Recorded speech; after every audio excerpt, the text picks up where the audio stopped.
Exodus chapter 12 is everything in this chapter whispers Christ. Passover and the Passover lamb, Jesus, a prophetic shadow of Christ. Exodus chapter 12 is not just history, it is prophecy.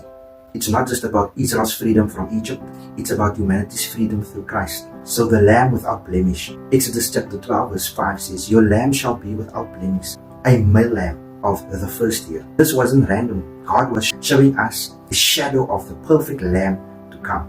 Jesus, sinless, spotless and pure. In 1 Peter 1 verse 19, he confirms a lamb without blemish or defect. This is a typology of Jesus. He is the only one qualified to take away the sins of the world because he was the unblemished lamb. And listen to 1 Peter 18-20.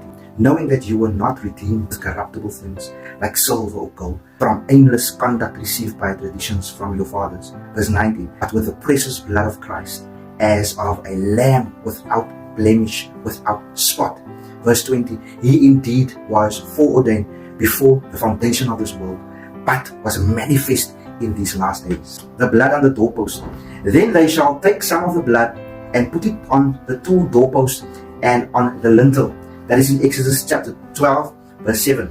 Not inside the house, not on the floor. The blood had to be seen, applied publicly, because the blood only saves when it's applied. So now picture this.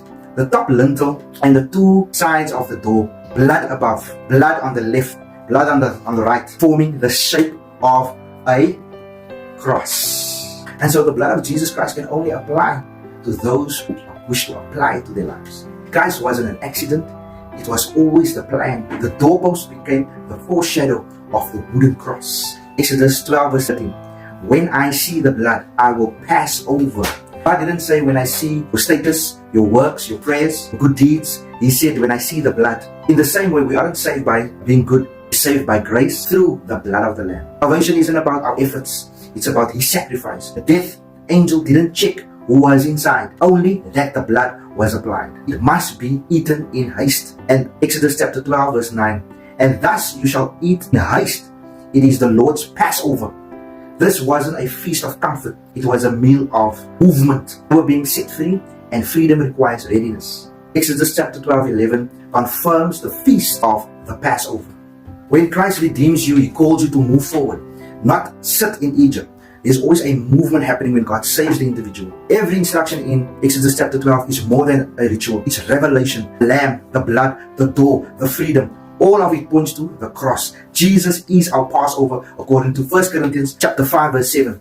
He didn't just die for us. He fulfilled the shadow cast by Exodus.